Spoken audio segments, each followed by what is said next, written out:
శ్రీమాన్ పుట్టపర్తి నారాయణాచార్య గారు 20వ శతాబ్దంలో తెలుగు సాహిత్యాన్ని ప్రకాశింపజేసిన కొద్ది మందిలో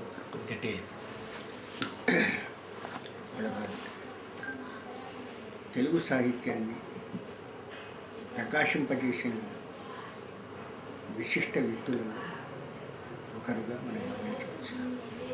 ఆయన 1910 తర్వాత 1913లో పుట్టుకుంటే 1910 నుంచి శ్రీశ్రీ పుట్టినటువంటి తర్వాత అంటే భావకుల యుగం ఒకటైతే 1990 నుంచి 19 వరకు భావకులు వస్తారు. 1910 నుంచి వచ్చే వాళ్ళంతా కూడా రకరకాల భావాలతో వచ్చిన కవులు చాలా మంది కనిపిస్తారు. దీనిలో నియో క్లాసికల్ బర్డ్స్ ఉన్నారు, క్లాసికల్ బర్డ్స్ ఉన్నారు, తర్వాత ఈ భావన కలిగిన వాళ్ళు ఉన్నారు. నారాయణాచార్యుల వారిలో ఒక విశిష్టమైన లక్షణం ఏంటంటే ఆయన క్లాసికల్ అంటే సంప్రదాయ పద్ధతిలో ఉండే మహాకావ్య రచన ఎలా చేశారో, దేశీ పద్ధతిలో ఉండే పన్నెరు భాగవతం లాంటి రచన ఎట్లా చేశారు, మూడవది ఆధునికమైనటువంటి వచన పద్ధతిలో కవితా పద్ధతిలో మేఘదూతం లాంటి కావ్యాలు ఎలా రాశారో అలా ఒక సమన్వయం లాంటిది సాధించే ప్రయత్నం చేశాడు. జీవితంలో ఒక సమన్వయాన్ని సాధించే ప్రయత్నం చేశాడు. ఒక రకంగా వ్యక్తిగా ఆయన గొప్ప భక్తుడు. అనేక కీర్తనలు, కొన్ని వేల కీర్తనలు రాసినాడు. వాటికి స్వరపరిచి మనకు రేడియో స్టేషన్లో వినిపించారు, చాలాసార్లు వినిపించారు. అది కృతులు రచన అనేది ఆయనకు సంగీత సంప్రదాయం నుంచి వచ్చింది. ఆయన సంగీత విద్యలో అనేక మంది దగ్గర విద్య నేర్చుకున్నాడు. సాహిత్యాన్ని, సంస్కృత సాహిత్యాన్ని నేర్చుకున్నాడు, వేదాంతం నేర్చుకున్నాడు, ఆధునికమైన భాషలు నేర్చుకున్నాడు. దాదాపు 18 భాషల్లో ఆయన ప్రవీణుడు.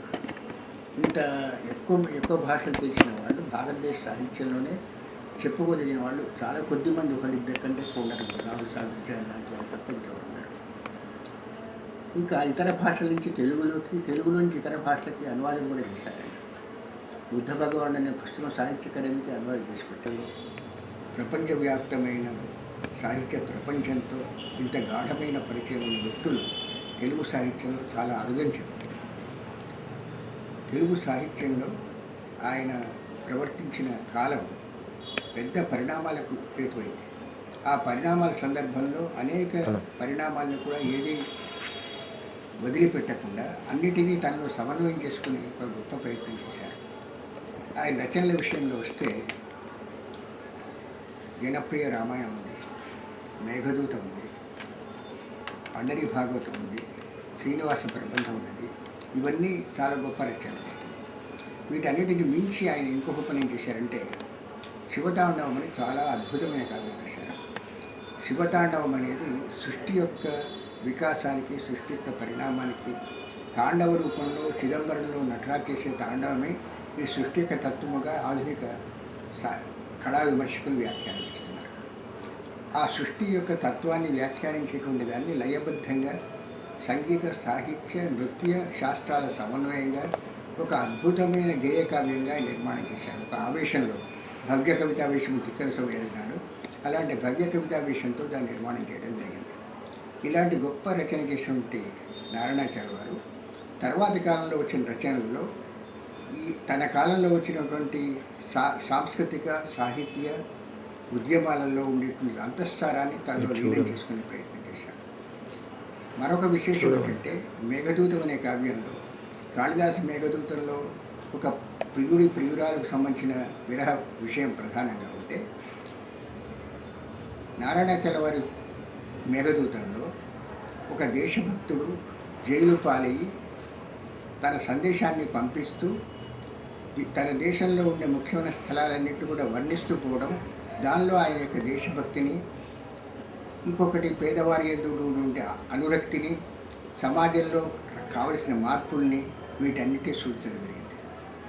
శిఖరప్రాయంగా చెప్పవలసి వస్తే ఆయన రచన అన్నింటిలో కూడా శివతాండవం ఎంత గొప్పదో ఆ స్థాయికి మిగతా రచనలకు అంత పాపులారిటీ, జనప్రియత రాలేదనిపిస్తుంది. అయితే చివరి దిశల్లో ఆయన జనప్రియ రామాయణం అని మొదలుపెట్టి రామాయణంలో ఉండేటువంటి విశేషమైన అంశాన్ని తను దర్శించిన పద్ధతిలో గేయ పద్ధతిలో షట్పదుల్లో రచన చేశారు. ఆ షట్పదుల్లో రచన చేస్తే పాడటానికి వీలైనటువంటి రచనా పద్ధతి చేశారు.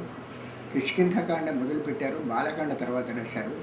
ఈ రెండిట్లో కూడా పాడుకోవడానికి వీలుగా ఉండటము, రామాయణ కథంతా కన్నులకు కట్టేట్టుగా చెప్పడం అనేది నారాయణాచార్య వారు సాధించినట్టు గొప్ప విజయంగా మనం చెప్పవచ్చు.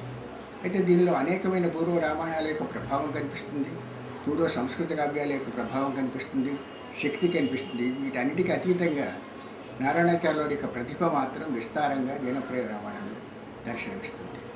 ఈ అనేక పద్ధతుల్లో పోవడం చేత, అనేక మార్గాల్లో ఏకకాలంలో కృషి చేయడం చేత ఏ ఒక్క స్థాయిలో దీనిలో కూడా ఏ ఒక్క సాహిత్య ప్రక్రియలో కూడా ఆయన అత్యంతము ఉన్నతమైనటువంటి స్థానాన్ని అందుకోలేదని కూడా కొంతమంది విమర్శకులు భావిస్తారు.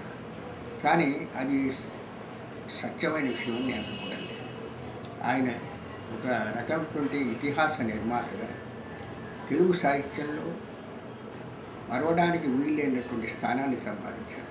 శివతాండవంకి పోటీ చెప్పదగినటువంటి లేదా సాటి చేయనటువంటి కావ్యం తెలుగులో మరొకటి లేదు.